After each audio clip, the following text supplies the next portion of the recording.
नमस्कार, आप देख रहे हैं हमारा समाचार में आपके साथ शगुफ्ता खान। एमएसपी की मांग को लेकर संगरिया की रतनपुरा कैंची पर किसानों का धरना लगातार जारी है। तो राजस्थान में लोकसभा चुनाव से पहले भाजपा के खिलाफ किसानों में भारी रोष देखने को मिल रहा है। किसान आंदोलन के दौरान भाजपा सरकार से नाराज किसान चुनाव में भाजपा की उम्मीदों पर पानी फेर सकते हैं। इस दौरान कांग्रेस प्रत्याशी कुलदीप इंदौरा, संगरिया विधायक अभिमन्यु पूनिया सहित कार्यकर्ता रतनपुरा कैंची किसानों के बीच पहुंचे। वे लोकसभा चुनाव में वोट की अपील की। युवा सरपंच रमनदीप कौर ने कांग्रेस प्रत्याशी कुलदीप इंदौरा से कहा कि हम भाजपा को कभी वोट नहीं देंगे, पर आपको किसानों की लड़ाई लड़नी होगी और हमारी जो मांगे हैं उसे पूरा कराने के लिए किसानों के लिए लड़ना होगा, तभी हम आपके साथ हैं। इस पर कुलदीप इंदौरा ने कहा कि हमारी सरकार आती है, मुझे जिताकर भेजते हो तो किसानों की हर लड़ाई हम प्रमुखता से लड़ेंगे और हम तो उस इलाके में आते हैं जहां हमने हमेशा किसानों के लिए लड़ाई लड़ी है, संघर्ष किया है और करते रहेंगे। वह किसानों का मुद्दा सबसे प्रमुख होगा। इससे पूर्व संगरिया में सोमवार को भाजपा की श्रीगंगानगर लोकसभा क्षेत्र से प्रत्याशी प्रियंका बैलान के समर्थन में भाजपा के राष्ट्रीय अध्यक्ष जेपी नड्डा की सभा थी, लेकिन रतनपुरा कैंची पर आंदोलन कर रहे किसान संगठन से जुड़े लोग अपने विरोध प्रदर्शन करने के लिए हाथों में किसानी डंडे और काली पट्टी बांधकर विरोध किया। किसकी सरकार बनती है और जनता किसे चुनेगी अपना सांसद, ये तो भविष्य की गोद में है। इस मौके पर संवाददाता रमेश मेघवाल की रिपोर्ट। आज हम पहुंचे हैं रतनपुरा और ये इलाका जो है वो इस समय आप देख सकते हैं मेरे साथ भारी संख्या में किसान मौजूद है और पीछे जो आप देख सकते हैं टेंट लगा हुआ है। किसान आंदोलन लगातार यहाँ पर जारी है। मांग है एमएसपी की व इसके अलावा अन्य सिंचाई पानी की समस्याओं को लेकर एक बार फिर किसान लगातार आंदोलन में है। और इसी बीच चुनाव भी आगे लोकसभा के और कुलदीप जी इंदौरा जिनको कांग्रेस पार्टी ने प्रत्याशी चुना है वो इनके बीच में आए हैं। तो इनसे हम पूछेंगे कि क्या कुछ मांग है। क्या नाम है आपका? सरपंच रमनदीप कौर, ग्राम पंचायत सिंहपुरा। अच्छा सरपंच साहब, आंदोलन लगातार जारी है, कितने समय से आप बैठे और क्या कुछ डिमांड करते हो? चूँकि लोकसभा चुनाव भी नज़दीक है, आपके बीच में कुलदीप जी इंदौरा जो जिला प्रमुख है वर्तमान, क्या कुछ आपकी मांगे हैं? यदि कल को यहाँ से जनता इनको जिता के भेजती है, किसान जिता के भेजती है तो कितने खरा होते हैं? सबसे पहले तो हमारा जो धरना किसान आंदोलन चल रहा है वो लगातार 11 मार्च से आंदोलनरत है। जो पूरे राजस्थान का राजस्थान के रतनपुरा बॉर्डर पे किसान बैठे हुए हैं। मुख्य मांग एमएसपी की है, जो पिछली मोदी सरकार द्वारा बड़े अहम तरीके से वोट लेने के लिए उन्होंने कहा था कि हर फसल पे एमएसपी लागू की जाएगी। हमारी इंदौरा जी से यही मुख्य मांग है कि पहले आप यहाँ से हम आपको जिता के भेजते हैं तो हमारी एमएसपी की लड़ाई आप लड़ोगे।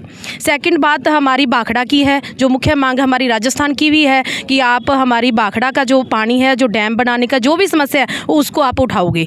और भी बहुत सारी मांगे हैं जो हम इंदौरा जी को बता चुके हैं कि और एक जो 2020 में जितने भी किसानों पे मुकदमे दर्ज हुए थे आप उनको वापस लाने का काम करोगे और किसानों की जितनी भी मांगे हैं वो आप पूरी करोगे। ये हम इंदौरा जी से प्रॉमिस भी करते हैं कि हम मोदी सरकार को कभी वोट नहीं देंगे, कभी माफ़ नहीं करेंगे। उन्होंने हमारे 750 से ज़्यादा किसान शहीद किए हैं, हम उनका बदला अब वोट से लेंगे। और अब इंदौरा जी से भी यही बात करते हैं कि अगर आप हमारी मांगों पर खरा उतरोगे तब भी हम आपको वोट देंगे। ये इनसे वादा लेके जा रहे हैं जी। बहुत बहुत धन्यवाद। तो देख सकते हैं वोट की चोट से जो है वो किसान अब बदला लेंगे और किसानों ने कहा है कि लोकसभा का जो चुनाव आ गया है, इस लोकसभा चुनाव में सही सरकार चुनकर जो किसानों को जो राहत है वो लेने के लिए किसान लगातार यहाँ पर जुटे हुए हैं। अब कुलदीप जी इंदौरा से हम जानने का प्रयास करेंगे कि यदि कल को इनकी सरकार आती है और यहाँ से कुलदीप जी इंदौरा को जिताकर दिल्ली भेजते हैं तो जो सरपंच साहब ने मांगे बताई है, सरपंच साहब ने जो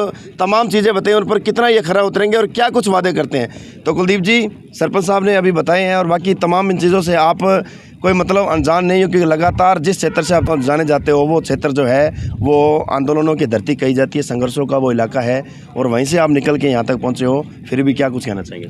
बिल्कुल निश्चित तौर पे मैंने हमेशा आंदोलन और संघर्ष किया है और ये तमाम किसान जो बैठे हैं मैं इनको नमन करता हूँ, प्रणाम करता हूँ, साधुवाद देता हूँ कि ये लोग तमाम उन किसानों के लिए जो आज एमएसपी के लिए सिंचाई के पानी के मुद्दे को लेकर आज ये लड़ाई लड़ रहे हैं, संघर्ष कर रहे हैं। ये तमाम इनका खुद का मुद्दा नहीं है, ये पूरे हमारे इस क्षेत्र का हनुमानगढ़ ज़िले का ये बॉर्डर है रतनपुरा। ये सिर्फ हनुमानगढ़ की समस्या नहीं है, गंगानगर की समस्या नहीं है, पूरे प्रदेश की समस्या नहीं, पूरे देश की समस्या है। और ऐसी समस्या है जिसको ये गूंगी बहरी सरकार सुन नहीं रही क्योंकि इन्होंने 3 काले कानून थोपे थे और 750 किसान हमारे उस समय शहीद हुए और उस समय भी इनके कोई फ़र्क नहीं पड़ा। मात्र यूपी चुनाव को देखते हुए इन्होंने झूठे वादे किए, समझौता किया और झूठा विश्वास दिलाया कि हम आपकी मांग को पूरा करेंगे, आपके जो 3 काले कानून किए हैं इनमें संशोधन करके हम आपकी बात को पूरा करेंगे। लेकिन आज हुआ क्या? एक लंबा अरसा होने के बाद आज जो 2024 समय आ चुका है, किसान ने पूछा कि भी हमारा एमएसपी का भाव का क्या हुआ, तो इनके कोई जवाब नहीं है, इनके पास कोई इस तरह का उत्तर नहीं है कि ये किसानों को संतुष्ट कर पाएँ। तो किसान मजबूर होकर वापस आंदोलन के लिए यहाँ सड़कों पर उतरना पड़ा और पूरे देश में ये आंदोलन चल रहा है। और सबसे बड़ी बात, लोकतंत्र में पहली बार हमने देखा है कि किसानों की आवाज़ को दबाया जा रहा है, किसानों को रोका जा रहा है। बड़े बड़े बैरिकेड, बड़े बड़े कटीले तार लगाकर, बड़े बड़े किले रोपकर, जैसे कोई देशद्रोही हैं, आतंकवादी हैं, इस तरह के हालात हमने नहीं देखे। जब ये सब लोग वोट डाल के सरकार चुनी, इसलिए इस उम्मीद पे कि सरकार बनेगी और हमारा हितों का ध्यान रखेगी, हमारी जो आज जो सबसे बड़ी ताकत किसान है उसका ध्यान रखेगी। लेकिन ये किसान और किसानी दोनों को ख़त्म करने पे उतारू हैं और इस बात को पूरा देश समझ चुका है। तमाम इन मुद्दों को लेकर जो यहाँ बैठे हैं, आज भाखड़ा, IGNP, गंग कैनाल, यहाँ पे भी आज सिंचाई के पानी को लेकर जब फसल पकाई पे आती है उसी समय क्यों पानी की शॉर्टेज आती है, और शॉर्टेज आती है, डैम में कमी है, तो उसकी पूर्ति का कभी कोई प्लान इन लोगों ने किया? ये मोदी जी ने खुद कहा था कि हम देश को नदियों से जोड़ेंगे। आप देश की नदियों को तो छोड़ दीजिए, जो कांग्रेस के बनाए हुए भाखड़ा और IGNP और ये डैम जो बनाए हुए हैं उनका ही ये रख रखाव कर लें, उस पर ही कोई कार्य योजना करके जो सिंचाई का पानी जो पाकिस्तान जाता है पंजाब से, और घग्गर फ्लड का पानी भी पाकिस्तान जाता है, क्या इसको आरक्षित करने की ज़रूरत नहीं है? क्या इसकी अलग से कोई व्यवस्था करने की ज़रूरत नहीं है? हमारे पास पानी होते हुए भी हमारा पानी पाकिस्तान चला जाता है, क्या इसकी उचित व्यवस्था करने की आवश्यकता नहीं है? लेकिन हमारा खुद का यहाँ जल संसाधन मंत्री है, केंद्रीय मंत्री गजेंद्र सिंह जी, उनको इस बात की परवाह नहीं, कभी उन्होंने इस बात की प्रयास ही नहीं किए कि वो जल वितरण बोर्ड से बात करें, किसानों के संगठनों से बात करें, भाई इसका क्या रास्ता निकल जाए। हमारा किसान इस बात को जानता है कि कितना क्यूसेक नहर में पानी चल रहा है, कितना क्यूसेक हमारे डैम लेवल आज हमारा क्या है, कितना हमें पानी मिल पाएगा। एक एक आंकड़ा इंजीनियर तो कर पाए नहीं कर पाए, लेकिन हमारे किसान के पास एक एक आंकड़ा है और ये पूरी तरह से परिपक्व हो चुका हमारा किसान। इनको बेवकूफ़ बनाने का काम जो केंद्र की सरकार कर रही है, इस झांसे में, इस भलके में आने वाले हमारे लोग नहीं है, मेरा मानना है। बिल्कुल कुलदीप जी, मुख्य तौर पर आप मतलब लोकसभा चुनाव में आपको टिकट दिया है कांग्रेस ने, कल को आप यहाँ से जीतते हैं, सरकार बनती है या आप जीतते हैं, तो इनकी जो लड़ाई है वो आज कागजों में जो लड़ाई है क्या वो धरातल पर लड़ी जाएगी? आपने गारंटी कार्ड में भी इस MSP की मांग को लिया है, और क्या इन तमाम चीज़ों पर किस प्रकार से पैरवी की जाएगी? बिल्कुल सही है, हमने घोषणा पत्र में जो हमारा जो इंडिया गठबंधन हुआ है उसमें MSP को हमने लिया है। हमारी जो किसानों की मांग है, सरकार बनती सबसे पहले उसको पूरा करने की बात है, और किसानों के जो सिंचाई के पानी की बात है वो मुद्दा बड़ा गंभीर है, और इसके लिए अगर हम प्रयास नहीं करेंगे तो संसद में जाने से कोई मतलब नहीं है। एक मात्र संसद में जाकर बैठकर वापस आ जाएं तो उसका औचित्य नहीं है। मेरा धर्म बनता है, मेरा दायित्व बनता है, अगर मैं लोकसभा में जाता हूं तो इस आवाज़ को उठाऊं। अगर फिर भी वो बात हमारी पूरी नहीं होती है, अगर इंडिया गठबंधन की हमारी सरकार भी होगी, अगर मेरी बात नहीं सुनेगी तो मैं इन किसानों के साथ खड़ा रहूँगा। अगर लड़ाई लड़नी पड़ी तो किसानों के साथ खड़ा रहकर लड़ाई लड़ूंगा।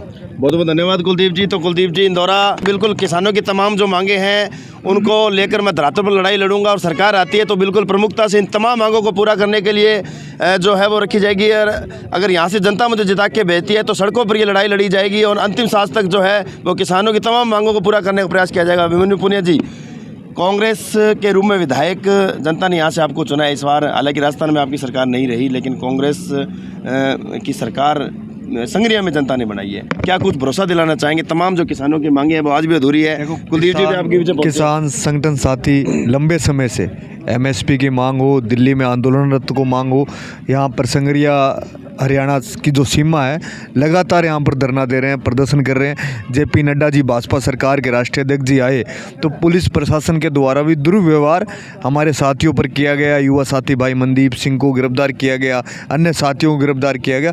कहीं ना कहीं जो व्यवस्थाएं भाजपा सरकार की है, किसानों के प्रति जो रवैया किसानों के प्रति है, उसका विरोध लगातार और निश्चित रूप से किसान साथी संगठनों के साथ हम सब लोग हैं और मजबूती से इनके साथ खड़े रहेंगे। इसी बात बहुत बहुत धन्यवाद विधायक जी। तो देख सकते हैं किस प्रकार से किसानों की जो मांगे हैं वो यहाँ पर सुनी गई है और आने वाले समय में किस प्रकार से इन मांगों पर काम होगा ये तो समय बताएगा, क्योंकि फिलहाल चुनाव के बाद में तमाम चीज़ें सामने आएगी। मेरे सहयोगी साथी संजीव के साथ रमेश मेघवाल। किसान पिछले कुछ सालों से कर रहे हैं तो उसकी एक लीगल गारंटी देंगे।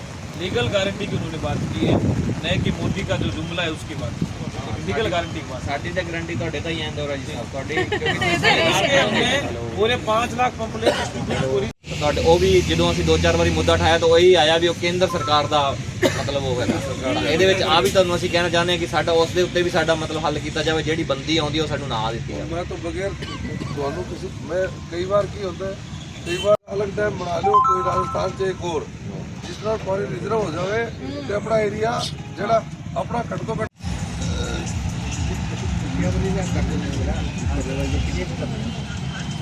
मदद नहीं करते नहीं करते।